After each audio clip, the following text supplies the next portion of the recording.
ಚುನಾವಣೆಯಲ್ಲಿ ಮೊದಲು EVM ತಯಾರಿಸಿದ್ದು German ದೇಶ. ಆದರೆ ಅಲ್ಲಿನ ಸುಪ್ರೀಂ ಕೋರ್ಟ್ ಇವಿಎಂ ಬೇಡ ಅಂತ ಆದೇಶಿಸಿದೆ ಅಂತ ಕಲಬುರಗಿಯಲ್ಲಿ ಸಾರಿಗೆ ಸಚಿವ ರಾಮಲಿಂಗಾರೆಡ್ಡಿ ಹೇಳಿಕೆಯನ್ನು ಕೊಟ್ಟಿದ್ದಾರೆ.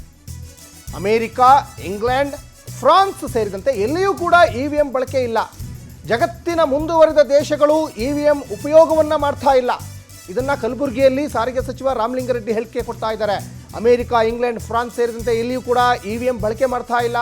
ಜಗತ್ತಿನ ಮುಂದುವರೆದ ದೇಶಗಳು ಇವಿಎಂ ಬಳಕೆ ಮಾಡ್ತಾ ಇಲ್ಲ ಅಂದರೆ ಹೌದು, ರಾಮಲಿಂಗಾರೆಡ್ಡಿ ಅವರು ಹೇಳ್ತಾ ಇರೋದು ನಿಜಾನೇ. ಬ್ಯಾಲೆಟ್ ಪೇಪರ್ ಯೂಸ್ ಮಾಡ್ತಾ ಇದ್ದಾರೆ.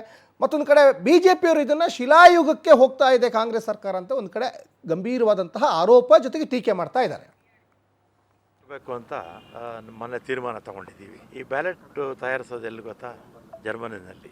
ಜರ್ಮನಿ ಮತ್ತು ಜಪಾನಲ್ಲಿ. ಜರ್ಮನಿಯಿಂದ ಎಲ್ಲ ದೇಶಗಳು ತರಿಸ್ಕೊಳ್ತಾ ಇದ್ರು.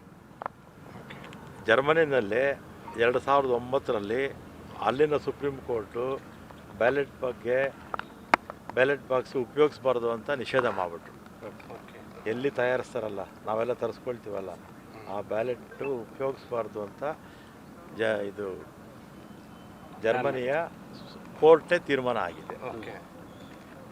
ಅಮೇರಿಕಾದಲ್ಲಿಲ್ಲ, ಇಂಗ್ಲೆಂಡಲ್ಲಿಲ್ಲ, ಫ್ರಾನ್ಸು ದೊಡ್ಡ